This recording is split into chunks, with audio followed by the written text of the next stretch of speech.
Assalamualaikum warahmatullahi wabarakatuh. Bismillahirrahmanirrahim. Alhamdulillahilladzi hadana li hada wa ma kunna linahtadiya laula an hadanallah. Asyhadu an la ilaha illallah wahdahu la syarika lah.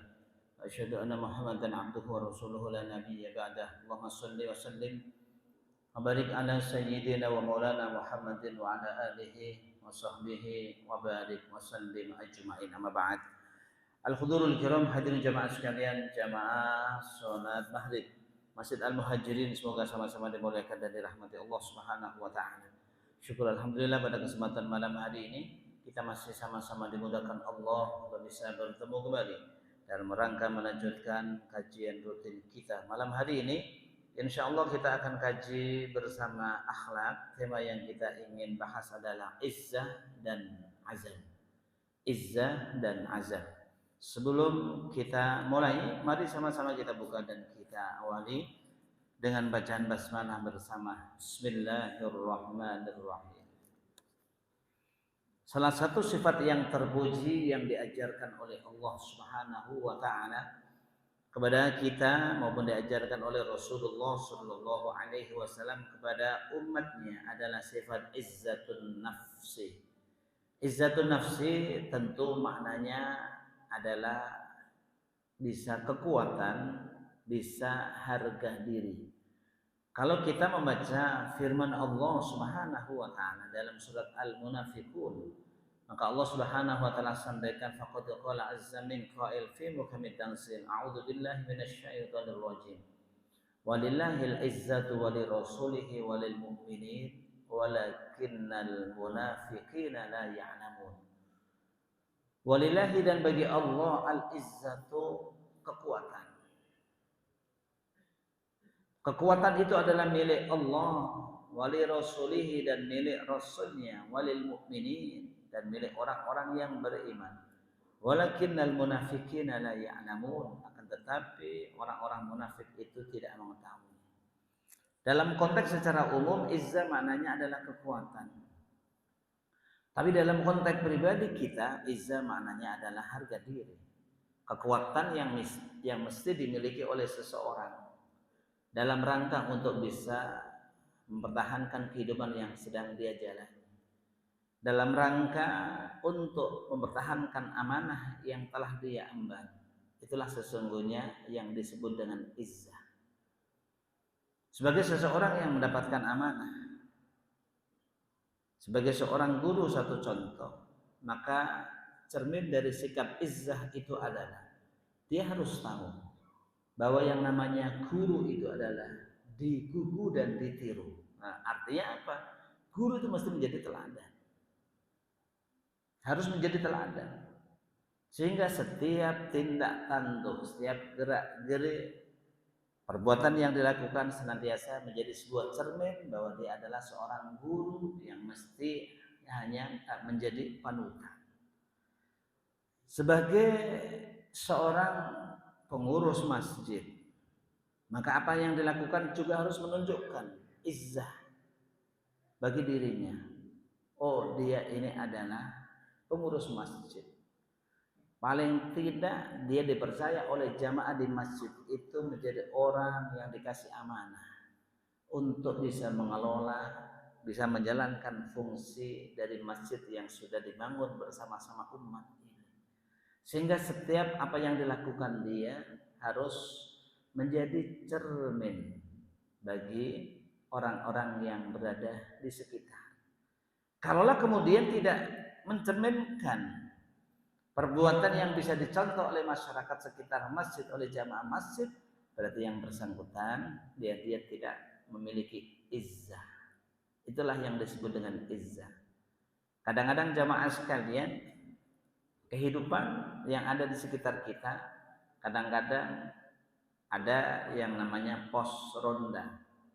Dengan pos ronda ini mungkin orang bisa nongkrong sana sini dan lain sebagainya. Kemudian mungkin hanya sekedar main kartu, hanya untuk menghabiskan waktu saja. Oh, ini kan hanya sekedar permainan saja. Ini nggak pakai judi, kan hanya permainan saja. Boleh, nggak ada masalah. Tapi juga harus terukur. Jam berapa mainnya? Kalau kemudian mainnya sampai setengah 12, jam 1 masih main kartu di pos. Tentu kita harus menjadi bahan evaluasi terhadap diri kita. Min husni islamil mar'i tarkuhu ma la ya'ni. Termasuk keislaman seseorang yang baik adalah tarkuhu ma la ya'ni. Dia meninggalkan sesuatu yang tidak ada manfaatnya. Karena apapun yang kita lakukan, mesti harus kita lihat efek samping yang timbul dari perbuatan yang kita lakukan itu. Kalau kemudian hanya sekedar main kartu, ya kemudian sampai jam 1, kadang-kadang setengah 2 baru pulang. Apa yang terjadi? Kira-kira subuhnya bisa bangun atau tidak? Subuhnya jam 4 sekarang, kira-kira bisa bangun atau tidak? Karena mohon maaf, yang namanya pengurus masjid paling tidak dia menjadi pelopor bagi jamaah untuk bisa menggerakkan kegiatan-kegiatan yang ada di masjid. Mestinya datangnya lebih awal. Jemaah sholat 5 waktu tidak pernah ketinggalan. Ini bagi pengurus masjid. Bagaimana halnya dengan pengurus RT, pengurus RW? Pun demikian yang dilakukan. Artinya apa? Itu sesungguhnya merupakan sifat izzah yang dicontohkan, yang diperintahkan oleh Rasulullah Shallallahu Alaihi Wasallam. Kalau kemudian kita tidak memiliki sifat yang seperti itu, berarti kita menjadi orang yang tidak punya izzah. Demikian pula jamaah sekalian, seseorang yang sudah menikah, ya kemudian tinggal bersama dengan mertua, boleh-boleh saja, nggak ada larangan dalam agama. Tapi persoalannya apakah dia punya izzah atau tidak? Kalau mungkin rumahnya besar, kamarnya banyak, nggak ada masalah. Atau mungkin karena memang mertuanya, anaknya cuma dia doang. Orang tuanya sudah lanjut usia, butuh perhatian dari anak, sedangkan anaknya cuma satu-satunya dia. Maka tentu nggak ada masalah. Tapi kalau kemudian mohon maaf, mertuanya anaknya lebih dari satu, dia adalah anak yang pertama. Dia sudah nikah, tapi dia tidak pernah mandiri. Hanya segala-galanya bergantung kepada kedua orang tua atau mertua yang ada. Maka sungguh yang seperti ini dia tidak pernah punya sikap izzah terhadap dirinya. Itulah yang disebut dengan izzah. Jadi izzatun nafas itu adalah harga diri, kekuatan yang harus dimiliki oleh seseorang. Ketika seseorang mengedepankan izzah, maka sungguh Allah Subhanahu wa taala akan memberikan perhatian kepada dia. Tetapi ketika seseorang menghinakan dirinya, maka sesungguhnya Allah Subhanahu wa taala tidak pernah memberikan satu perhatian kepada dia. Makanya Allah Subhanahu wa taala disampaikan di dalam Al-Qur'an, walillahil izzatu walirasulihi walil mu'minin. Izzah itu adalah milik Allah, milik Rasulnya, milik orang-orang yang beriman. Bagi Allah izzah termasuk yang dimaksudkan adalah kekuatan yang dimiliki oleh Allah. Bagi Rasul izzah yang dimaksudkan adalah kekuatan. Tetapi bagi kita orang-orang yang beriman, izzah bukan sekedar kekuatan, tapi izzah lebih mencerminkan dengan keyakinan kita. Keyakinan kita, kepercayaan kita kepada Allah Subhanahu wa taala akan janji Allah, akan karunia yang diberikan oleh Allah Subhanahu wa taala, sehingga izzah itu mencerminkan adalah harga diri yang dimiliki oleh seseorang. Jamaah sekalian, harga diri berbeda dengan penampilan. Jadi yang harus kita lihat, harga diri berbeda dengan penampilan. Penampilan itu tidak selalu menunjukkan izzah. Wah, masa Pak RW cuma gini doang penampilannya, nggak punya izzah? Oh tidak. Jadi izzah berbeda dengan penampilan. Kenapa saya katakan begitu? Sebab kalau kita lihat apa yang dilakukan oleh sahabat Umar bin Khattab radhiyallahu anhu. Sahabat Umar bin Khattab radhiyallahu anhu. Ketika Umar bin Khattab radhiyallahu anhu sedang mengadakan perjalanan menuju Syam. Syam itu adalah Syria pada waktu sekarang ini. Kemudian Umar bin Khattab ditemani oleh sahabat Ubaidah bin Al-Jarrah radhiyallahu anhuma. Maka rombongan itu kemudian mendatangi Makhadah. Makhadah itu tempat air. Wa Umar ala naqatin lahu, sementara Umar masih berada di atas onta yang sedang dinaikinya.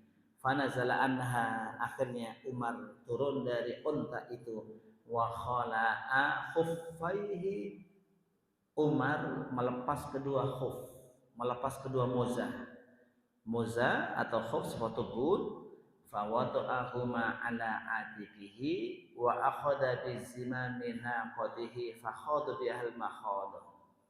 Umar melepaskan kedua moza, melepaskan kedua khuf yang sedang dipakai, kemudian dikalungkan pada lehernya, kemudian sambil mengendarai ontahnya, kemudian Umar turun, ya, kemudian menuju ke tempat air tersebut.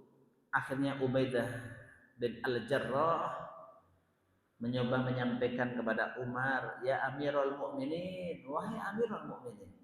Jadi Umar ketika itu menjadi khalifah. Anta taf'alu hadza tahla'u khuffaik wa tad'uhuma ala atiki. Anda melakukan hal yang seperti ini. Anda melepas kedua sepatu, kedua khuf, kemudian Anda mengalungkan di atas lehermu, wa ta'khudhu bi zimami naqatika, dan Anda, ya, kemudian sambil mengendarai ontamu, wa ta'khudhu bihal makhadha, Anda kemudian mengambil air sendiri. Ma yasuruni ahlal baladi istashrafuka. Tampaknya rasa-rasanya kurang pantas wahai Amirul Mukminin. Bagaimana nanti masyarakat kalau melihat ya Amirul Mukminin yang seperti ini? Faqala Umar, ya, awwa law yaqul dha ghairuka Aba Ubaidah ja'altuhu nakanan li ummati Muhammadin sallallahu alaihi wasallam. Inna kunna adala qaumin fa'azanallahu bil Islam famahma tatlubul izzah bi ghairi ma azana Allahu bi adalanallah. Kata Umar bin Khattab radhiyallahu anhu, kita ini adalah umat Islam. Allah muliakan kita dengan Islam ini. Maka siapapun yang mencari izzah, mencari kekuatan, mencari kemuliaan selain dengan cara-cara yang telah diajarkan oleh Allah, maka Allah akan menghinakan kita.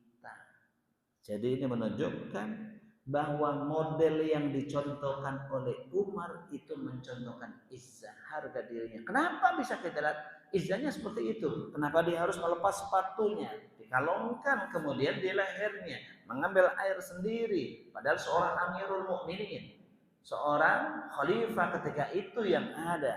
Tetapi itu menurut Umar justru itu menunjukkan izzah. Itu adalah yang diajarkan oleh Allah Subhanahu wa taala dan Rasulnya. Maka itulah sesungguhnya izzah itu jangan diartikan izzah itu pencitraan. Izzah bukan pencitraan, tetapi izzah itu maknanya adalah betul-betul menunjukkan harga diri seseorang dengan kekuatan yang dimiliki, dan apa yang dilakukan itu betul-betul murni karena perintah Allah Subhanahu wa taala. Tetapi kalau kemudian yang dilakukan itu bukan melaksanakan perintah Allah, bukan melaksanakan perintah Rasulullah Shallallahu Alaihi Wasallam, maka tentu itu bukan bagian dari izzah. Jadi jangan sampai salah paham. Izzah itu bukan pencitraan, bukan. Tapi izzah itu adalah harga diri, kepercayaan diri, keyakinan dia kepada Allah Subhanahu wa taala bahwa dia sedang melaksanakan perintah Allah, dia sedang melaksanakan perintah Rasulullah sallallahu alaihi wasallam terhadap apa yang sedang dilakukan. Jadi izzah bukan pencitraan, tapi izzah itu adalah keyakinan, kepercayaan diri seseorang akan apa saja yang akan diberikan oleh Allah Subhanahu wa taala. Hadirin jamaah sekalian, semoga dimuliakan dan dirahmati Allah Subhanahu wa taala. Jadi itulah izzah dalam konteks kehidupan kita. Maka tentu ya satu contoh, maka saya katakan yang paling gampang, ya ini orang mohon maaf rajin ke masjid, rajin jamaah ke masjid, tiba-tiba kemudian ya begitu pulang dari masjid ada ibu-ibu ya diboncengin, mau kemana bu? Mau ke pasar, saya anterin deh sekalian. Pulang dari masjid ada ibu-ibu ke pasar, apalagi ibunya lagi sendirian, nggak ada bapaknya lagi. Kira-kira itu ada izzahnya atau tidak? Ini contoh paling gampang jamaah sekalian. Contoh paling gampang. Mau tetangga mau apa, ini urusannya adalah karena yang sedang dilakukan itu adalah potensi menimbulkan fitnah yang ada. Jadi yang dilakukan bukannya apa? Potensi menimbulkan fitnah yang ada. Enggak Ustaz, katanya, saya mau yang gitu-gitu enggak katanya. Kadang-kadang orang seperti itu. Tapi mungkin sama-sama perempuan, pasti dia tidak bisa menerima. Tumben amat dia boncengin dia ke pasar katanya. Giliran suruh nganterin saya, ya banyak alasan. Sekarang giliran ketemu tetangga, rajin banget dia boncengin. Bisa berantem enggak yang seperti itu? Jemaah sekalian semoga dimuliakan Allah. Ini terlepas yang diboncengin mau yang sudah tua atau yang diboncengin adalah yang muda. Kalau yang muda apalagi lebih berpotensi. Yang tua saja kadang-kadang punya potensi. Saya ini punya cerita jemaah sekalian. Ini ada seorang ustadzah, namanya si Fulana, ustadzah Fulana. Ustadzah ini ya berarti umurnya seibu saya lah ya, seibu saya, ya sekarang udah meninggal. Ada salah satu guru yang paling muda, ya guru ini berarti seumur cucunya ustadzah itu. Guru itu ngajar di tempat ustadzah itu masih ta'lim. Kemudian ustadzah itu dapat motor, ada jamaah yang ngasih motor. Ya. Kemudian motor itu dikasihkan kepada si guru itu. Udahlah, kamu yang pakai aja deh. Kamu pakai, ntar kalau ya saya mau ke sana kemari anterin saja. Clear kan? Ya, dikasih motor, nanti kalau saya mau ngajar ke sana kemari anterin saja.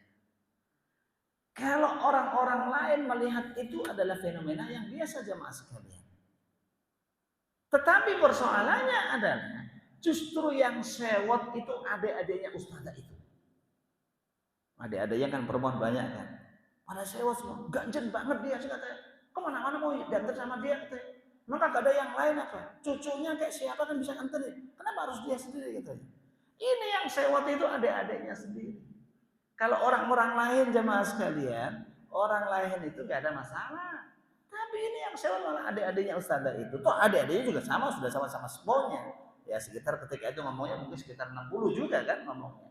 Tapi kenapa justru yang punya perasaan nggak enak kok adik-adiknya ustadzah itu sementara yang lain tidak? Saya kemudian konfirmasi sama adik sepupunya ustadzah itu yang laki-laki. Ustaz, afwan.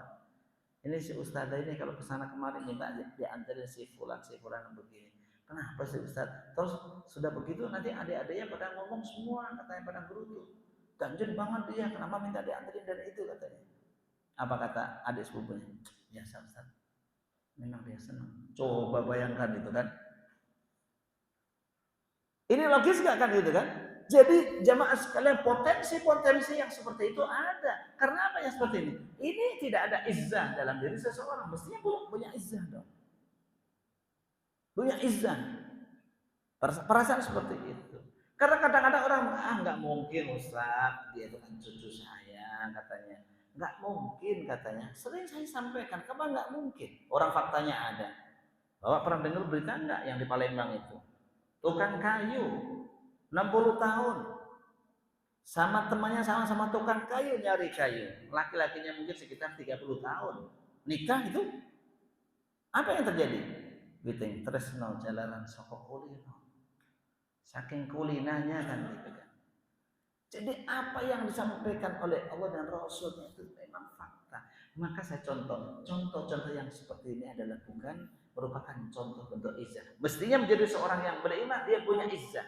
Saya ini siapa? Kenapa harus bonceng sama ini? Ya kenapa kita tidak diboncengin ya oleh anak sendiri atau mungkin oleh siapa? Ya paling aman mungkin tukang ojek lah. Kalau tukang ojek nggak ada gosip-gosip dan ini. Tapi kalau setiap hari yaum sehari 2 kali 3 kali dianterin orang yang sama sementara dia bukan siapa-siapa, ini akan menjadi masalah. Dan itulah contoh yang disebut dengan izzah. Bagi seorang mukmin mau tidak mau harus memiliki sikap izzah sekaligus sifat izzah dalam dirinya sebagai satu cermin ya keimanan seseorang itu kepada Allah Subhanahu wa taala. Jangan menjadi seorang ya mukmin yang lebay, tidak punya sikap izzah, pokoknya manut saja deh, ya kita mah biasa aja deh, ya terserah gimana kan, nggak boleh, kita harus punya sikap izzah. Jadi seorang anak harus punya sikap izzah di hadapan orang tua, apalagi seorang mantu harus punya sikap izzah di hadapan mertua. Nggak punya duit atau apapun yang terjadi, bilang saja insya Allah saya ada, bilang seperti itu. Jangan malah justru mantunya cari-cari masalah, bentar-bentar laporan sama mertua, ya kan? Ini habis urusannya begini, habis seperti ini. Wah, mantu yang begini modelnya nggak punya sikap izzah yang seperti ini, dan itu bukan cermin dari ajaran Islam. Jamaah sekalian, semoga dimuliakan Allah. Sikap yang kedua adalah azam. Azam itu merupakan satu rencana niat seseorang, itu namanya azam. Makanya di dalam hadis Nabi disampaikan niyatul mu'mini khairun min amalihi. Niat seorang mukmin itu lebih baik daripada amal perbuatannya. Rencana yang mau kita lakukan itulah yang disebut dengan azam. Rencana kuat yang mau kita lakukan itulah yang disebut dengan azam. Satu contoh jamaah sekalian. Bapak-bapak ini masing-masing pasti punya rencana. Rencana ke depan begini, ya. Ini konteksnya dengan ibadah, Pak. Azam itu konteksnya dengan ibadah, ya. Konteksnya dengan ibadah, ya. Jadi kalau konteksnya dengan kehidupan tentu itu ya bukan namanya azam, rencana kehidupan. Nanti kira-kira kalau anak saya yang ini sudah begini, yang ini begini, kita pengen umroh bareng. 6 orang, ya, 8 orang bareng-bareng umroh. Bismillah deh, kita punya azam yang kuat. Itu adalah namanya azam. Begitu kita mau melakukan kebaikan, baru berniat kebaikan itu, langsung dicatat satu pahala oleh Allah Subhanahu wa taala. Meskipun kita belum berangkat umroh, tapi kita sudah dicatat pahala oleh Allah Subhanahu wa taala.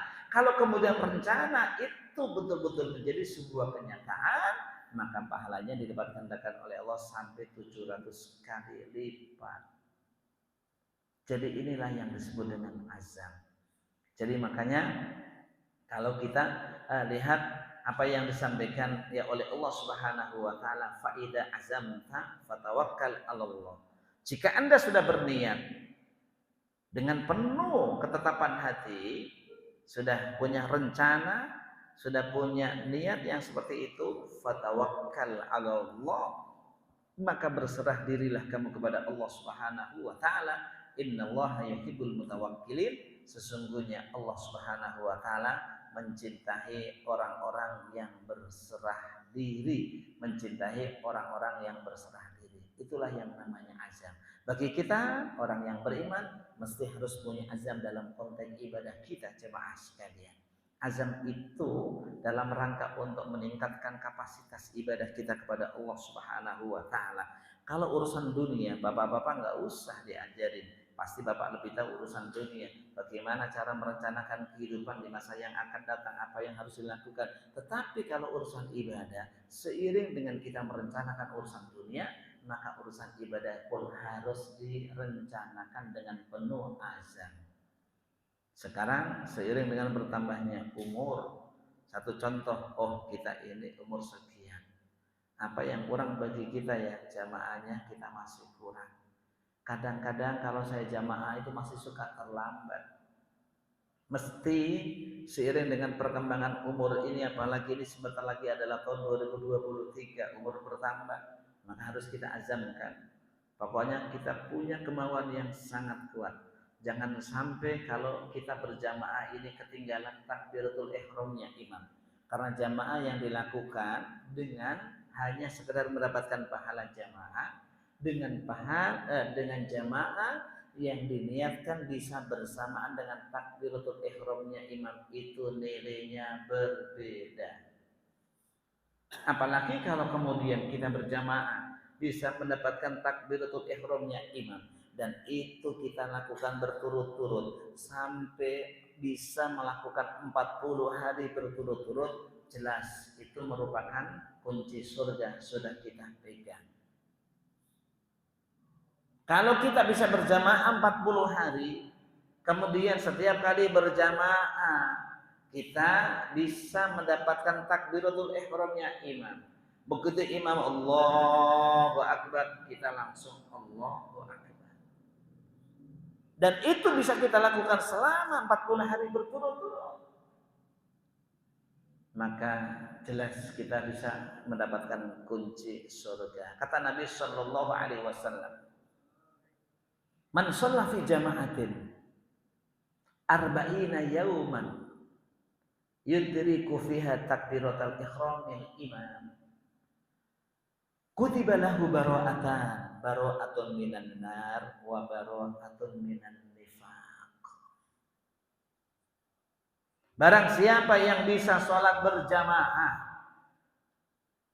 40 hari berturut-turut, setiap kali berjamaah dia senantiasa mendapatkan takbiratul ihramnya imam, maka kata Nabi, dia akan dicatat oleh Allah 2 hal.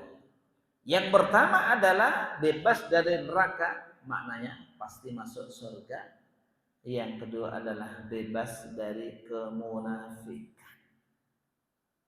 Jadi kalau orang-orang yang ahli berjamaah, apalagi setiap kali jamaah senantiasa mendapatkan takbiratul ihramnya imam, apalagi itu bisa dilakukan 40 hari berturut-turut, dia pasti mendapatkan kunci surga, bebas dari neraka. Dan yang kedua bebas dari munafik. Kalau ngomong tidak pernah pelin-pelan, sekali ngomong pasti ya senantiasa ditepati. Kalau janji tidak pernah meleset, ya.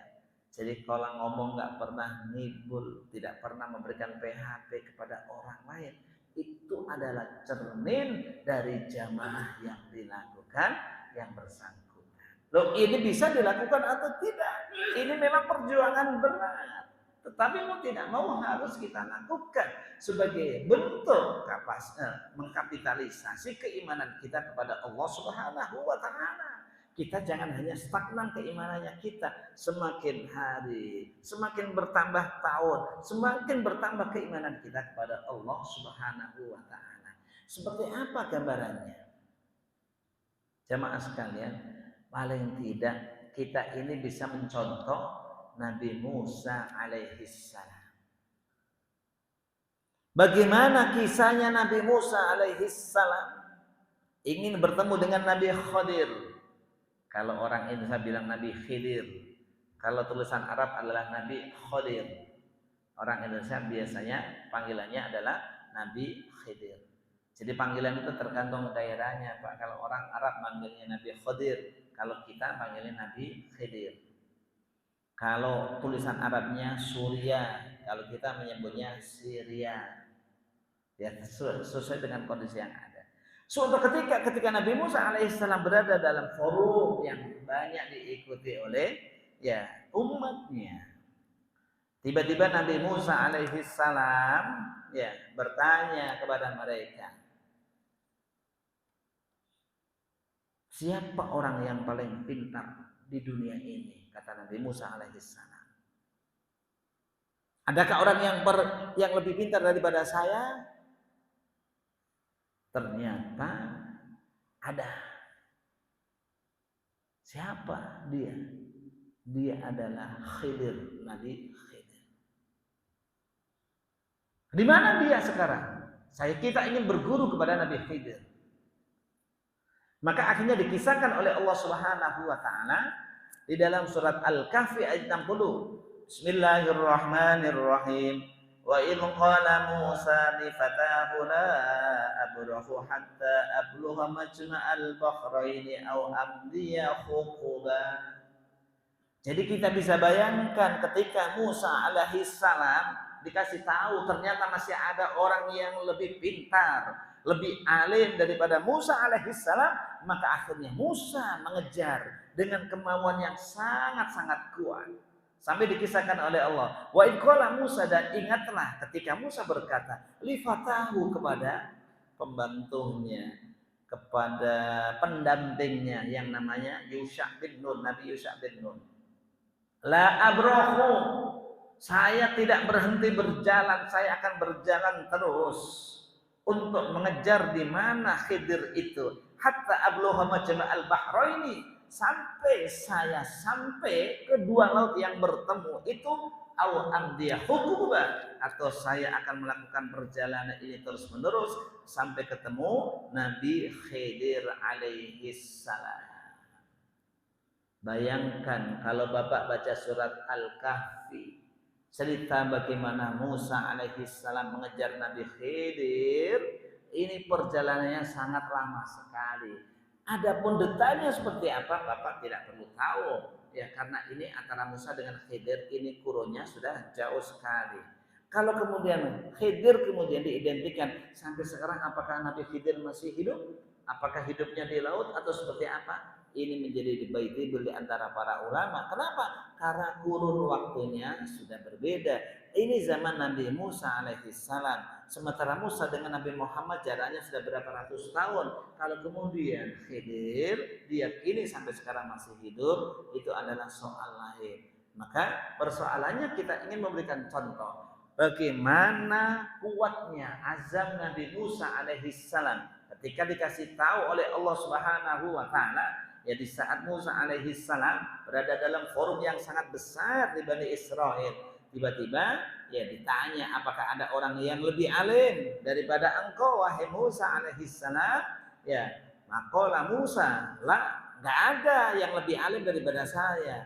Maka akhirnya Musa ditegur oleh Allah. Allah turunkan wahyu kepada Musa alaihissalam. Ya kemudian ya bala, akhirnya Musa menjawab, ada ternyata indana Khidir, ada orang yang lebih alim daripada saya yaitu Nabi Khidir.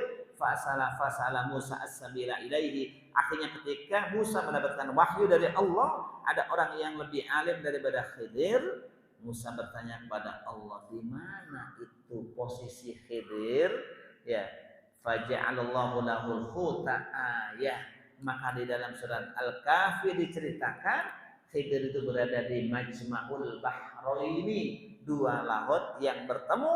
Ya sekarang ini ya berada di sekitar Sinai, berada di sekitar Sinai yang ada di Mesir sana. Jadi ini punya sejarah bahwa Nabi Khidir itu berada di situ. Karena kenapa demikian? Ketika Musa alaihissalam mengadakan perjalanan, tiba-tiba Musa ya mendapatkan ikan, kemudian ikan itu dimasukkan ke dalam ketel, ya ke dalam tempatnya, ya ke dalam tempat ikan, ya maka begitu disampaikan oleh Allah, nanti ketika ikanmu itu hilang lepas dari kamu, disitulah Khidir berada. Ternyata suatu ketika Musa sedang istirahat tidur di sebuah batu besar, tiba-tiba ikannya hilang. Begitu ikannya hilang, pendamping Nabi Musa yang namanya Yusha bin Nun tidak segera ngasih tahu. Maka akhirnya Musa melanjutkan perjalanan. Begitu dalam perjalanan yang sudah cukup jauh dari Majma'ul Bahrain, tiba-tiba Musa bertanya, mana ikannya? Aduh, ikannya nggak ada. Tadi di mana ya hilangnya? Seperti itu. Jadi ini yang kita ingin pastikan, bagaimana semangatnya Nabi Musa alaihissalam untuk mencari Nabi Khidir, ingin berguru kepada Nabi Khidir. Ternyata masih ada orang yang lebih alim, masih ada orang yang lebih pintar dibanding dengan Nabi Musa alaihissalam, sehingga semangatnya Musa, azamnya yang kuat itu dikisahkan oleh Allah Subhanahu wa taala di dalam surat Al-Kahfi. Apa yang bisa kita ambil pelajaran jamaah sekalian? Nabi Musa sudah jelas menjadi rasul. Dia adalah orang yang langsung mendapatkan wahyu dari Allah. Tapi begitu dikasih tahu, ditanya oleh ya umatnya, adakah orang yang lebih alim daripada kamu? Ternyata Musa masih menjawab, ada, yaitu Nabi Khidir alaihissalam. Maka akhirnya Musa terus mencari di mana keberadaan Khidir alaihissalam. Musa ingin berguru, Musa ingin menambah ilmu di hadapan Nabi Khidir alaihissalam. Pelajaran yang bisa kita ambil jamaah sekalian adalah semangatnya Nabi Isa, azam yang kuat Nabi Musa alaihissalam untuk bertemu dengan Nabi Khidir, meskipun dengan perjuangan yang sangat berat, tetapi itu masih bisa dilakukan oleh Nabi ya Musa alaihissalam. Demikian pula jamaah sekalian, di sisa waktu yang ada, tentu ya bapak-bapak sudah lebih banyak waktunya di rumah. Apa yang harus kita lakukan?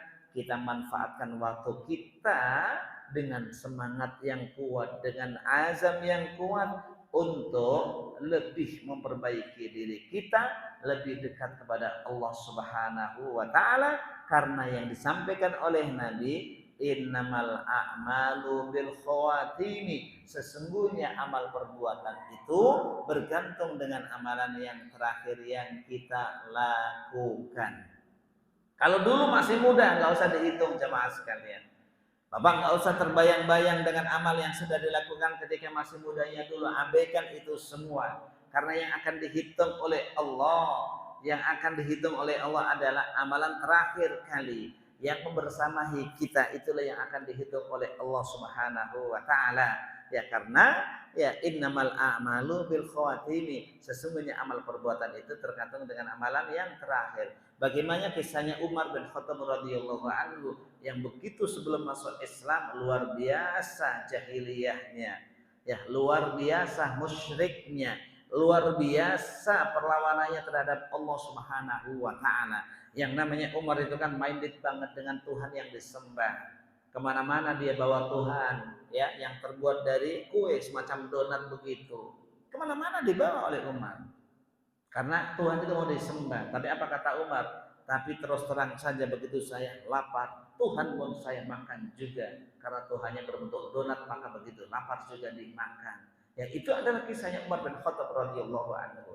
Karena apa? Maka yang terjadi adalah akhir kehidupan Umar bin Khattab radhiyallahu anhu yang seperti yang kita bisa lihat dalam sejarah, dia menjadi orang-orang yang termasuk salah satu orang yang sudah dijamin oleh Allah Subhanahu wa taala masuk surga berkat doanya Rasulullah sallallahu alaihi wasallam. Tetapi jamaah sekalian, apa yang kita lakukan ini juga tidak menjadi satu janji Allah kita mesti selamat meninggal dalam keadaan iman dan Islam, tidak selalu. Karena itu yang harus kita lakukan adalah kita juga terus memohon kepada Allah Subhanahu wa taala dengan azam yang kuat, dengan niatan yang kuat memohon kepada Allah Subhanahu wa taala kita agar iman dan Islam kita senantiasa ditetapkan oleh Allah di dalam hati kita, agar iman dan Islam terus melekat dalam diri kita. Maka jangan lupa kalau kita sedang membaca tahiyat, maka kita senantiasa akhiri dengan bacaan begitu fil alamina innaka hamidum majid. Kita lanjutkan Allahumma inni a'udzubika min adzabi jahannam wa min adzabil qabri wa min adzabin nar wa min fitnatil mahya wal mamat wa min fitnatil masiihid dajjal. Lanjutkan lagi Allahumma fili ma qaddamtu wa ma akhartu wa ma asrartu wa ma a'lantu wa ma anta a'lamu biminni antal muqaddim wa antal muakhiru la ilaha illa anta rabbana atina fid dunya hasanah wa fil akhirati hasanah wa qina adzabannar ya muqallibal qulub tsabbit qalbi ala dinik. Jangan lupa tutup itu.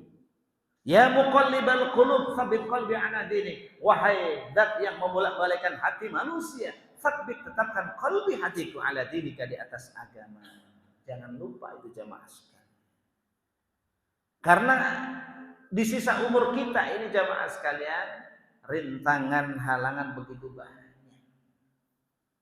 Halangan penghalang keimanan itu bukan hanya sekedar ya urusan yang ada di sekitar kita, tapi banyak kadang-kadang internal kita, dari keluarga kita, anak cucu kita ini kadang-kadang menjadi penghalang dari keimanan kita kepada Allah Subhanahu wa taala.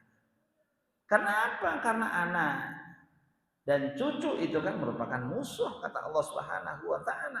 Musuh bukan berarti musuh dalam arti apa? Merupakan penghalang, rintangan kita untuk lebih mendekat kepada Allah Subhanahu wa taala. Maka semuanya kita harus prepare, semuanya kita harus jauh-jauh kita persiapan, kita terus memohon kepada Allah jangan sampai seperti cerita para sahabat yang begitu meninggal, mereka meninggal su'ul khotimah, padahal mereka adalah sahabat, pernah bertemu dengan Nabi, langsung mendengarkan Rasulullah Shallallahu Alaihi Wasallam. Tapi apa yang terjadi? Tiba-tiba salah satu sahabat yang hijrah ke Habasyah bersama dengan rombongan 70 orang sekitar itu ketika itu hijrahnya ke Habasyah dari Makkah dalam rangka apa? Dalam rangka menyelamatkan iman dan Islam yang sudah diyakini selama ini. Tapi apa yang terjadi begitu sampai Habasyah, sampai Ethiopia, ternyata sahabat ini tergoda dengan kondisi yang ada sampai pada akhirnya sahabat ini murtad, dan begitu murtad sahabat ini pun meninggal dalam keadaan kafir. Na'udzubillah min dzalik. Itu sahabat yang bertemu dengan Nabi langsung, berhadapan dengan Nabi langsung. Bagaimana halnya dengan kita yang jauh dari Nabi Sallallahu Alaihi Wasallam? Maka tidak ada yang bisa kita andalkan, tidak ada yang bisa kita banggakan kecuali kita terus punya azam yang kuat untuk terus mendekatkan diri kepada Allah Subhanahu wa taala, sebagaimana azamnya Nabi Musa alaihi salam, sebagaimana pula azamnya sahabat Zaid bin Sabit radhiyallahu anhu. Kata Zaid bin Sabit, saya itu diperintahkan oleh Rasul untuk mempelajari kitab Taurat, sementara kitab Taurat bahasanya adalah bahasa Ibrani. Tapi ya karena itu perintah Rasul, ya bismillah, mau tidak mau saya belajar kitab Taurat dengan bahasa Ibrani. Dalam waktu setengah bulan saya bisa pahami kitab Taurat itu, sehingga setiap kali ya saya memahami kitab Taurat itu, ketika ada orang-orang Yahudi menyampaikan sesuatu kepada Rasul, maka Rasul bertanya kepada Zaid bin Sabit, apa betul isi Taurat seperti itu? Jadi ini begitu kuat azamnya Zaid bin Sabit ketika diperintahkan oleh Rasul untuk mempelajari kitab Taurat, di mana kitab Taurat bahasanya bukan bahasa Arab, bahasanya bahasa Ibrani, tapi Zaid bin Sabit dalam waktu setengah bulan mampu ya memahami apa yang ada dalam kitab Taurat itu. Begitulah hadirin jamaah sekalian, semoga dimuliakan dan dirahmati Allah. Dalam konteks kita beribadah kepada Allah Subhanahu wa taala, salah satu sikap yang harus kita jadikan prinsip dalam diri kita adalah kita mesti punya azam yang kuat dalam untuk memperbaiki ibadah-ibadah yang kita persembahkan kepada Allah Subhanahu wa taala. Tanpa azam yang kuat, ibadah kita hanya stagnan, tidak pernah akan ada perubahan. Kita mesti harus punya azam yang kuat. Azam yang kuat yang paling sederhana nanti saya contohkan bagaimana jamaah 5 waktu sebelum waktu sudah datang, sehingga begitu imam Allahu Akbar kita tidak pernah ketinggalan. Meskipun kalau diukur ya tinggalan dikit nggak apa-apa Ustadz, yang penting kan berjamaah. Oh iya nggak ada masalah, tapi persoalannya kan kalau bisa, namanya kita juga punya rencana ke depan, maka azam kita harus kita kedepankan. Kalau kita bisa yang lebih baik, kenapa kita hanya yang baik-baik saja? Maka demikian pula soal jemaah yang seperti ini. Ya kemudian yang kedua, kita juga punya azam yang kuat untuk bisa menjaga lisan kita.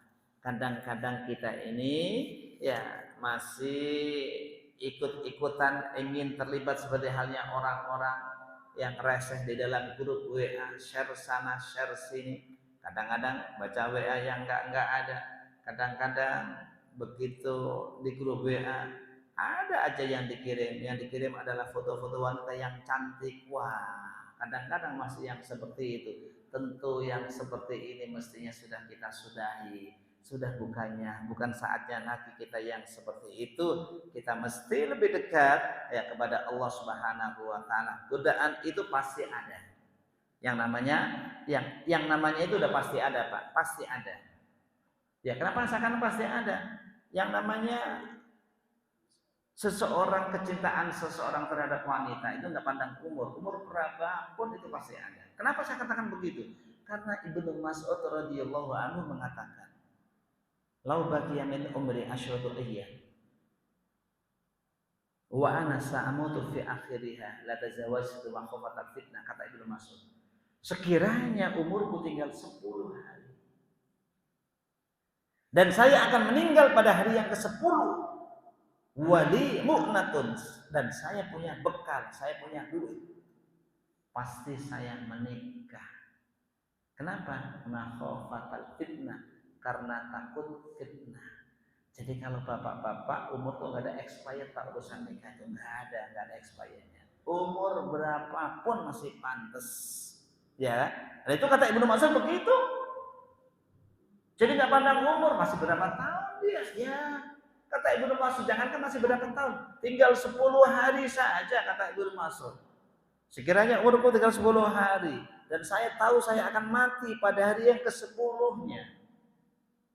Dan saya punya duit, punya biaya, saya pasti nikah. Apa? Makhofatal fitnah, takut fitnah. Apa makna yang ada di balik itu jemaah sekalian? Oh, ternyata memang laki-laki itu luar biasa. Jadi beda, jadi no expired, nggak ada yang namanya expired, nggak ada ya. Jadi ini yang harus kita pahami seperti itu ya, karena itu fitnah itu pasti akan ada di mana-mana. Fitnah itu akan pasti ada di mana-mana ya, maka salah satu solusi agar kita terhindar dari fitnah yang seperti itu, kita punya azam yang kuat untuk lebih memperbaiki ibadah kita kepada Allah Subhanahu wa taala, untuk lebih memperbaiki ibadah kita kepada Allah Subhanahu wa taala. Karena itu ya, seiring dengan umur yang telah diberikan oleh Allah, tambah tua tambah dekat kepada Allah, tambah tua tambah saleh, tambah tua tambah kurang berbicara. Kalau tambah tua ngomong terus, sekarang nggak ngomong, sudah nge-share sana, nge-share sini, yang ngomong jempolnya, ya tentu saatnya juga sudah kita sudahi, karena sudah bukan makomnya kita. Makomnya kita adalah lebih ya bermanfaat untuk ya bisa kita gunakan kebaikan-kebaikan yang lain agar kita menjadi khairun nas man tala umruhu wa hasuna amaluhu. Sebaik-baik manusia adalah orang yang umurnya panjang, bukan panjang umur doang, wa hasuna amaluhu, dan amal perbuatannya baik. Itulah yang menjadi keinginan kita semua. Ngumpulnya jamaah sekalian, kita berada dalam forum yang seperti ini juga merupakan manfaat yang luar biasa. Siapa tahu nanti ternyata begitu ada yang masuk surga di antara kita, ada yang kita ketinggalan, nggak ada. Pasti nanti teman-teman kita akan mencari, si bapak dulu di mana yang suka di tiang kalau ngaji, suka nyandar, ya kan? Ya sekarang kok nggak ada di surga. Jadi lapor sama Allah, ya Allah ya Tuhan kami, perasaan saya punya teman si bapak itu, kalau ngaji ya suka nyandar di tiang dia, gitu kan ya sambil selonjor dikit nggak apa-apa. Kok sekarang nggak ada di surga, di mana ya Allah mereka? Dia lapor ya kepada Allah Subhanahu wa taala. Kalau memang sekiranya di neraka, ya Allah tolong ya Allah, itu adalah orang-orang yang baik, orang-orang yang saleh, keluarkanlah mereka dari neraka. Akhirnya Allah perintahkan kepada malaikat, memerintahkan orang-orang yang berada di neraka itu dikeluarkan dari neraka bersama-sama di surga. Inilah keutamaannya kita berjamaah, keutamaan kita ngaji bareng-bareng yang seperti ini, ada manfaatnya. Insya Allah semuanya dimudahkan oleh Allah, dan mudah-mudahan semuanya nanti dipertemukan oleh Allah di surga Allah Subhanahu wa taala. Amin Allahumma amin. Demikian yang saya sampaikan, kurang lebih mohon maaf. Hatunallahu ajma'in. Sama-sama kita akhiri. Subhanakallahumma bihamdika asyhadu an la ilaha illa anta astaghfiruka wa atubu ilaik. Alhamdulillahirabbil alamin. Assalamualaikum warahmatullahi wabarakatuh.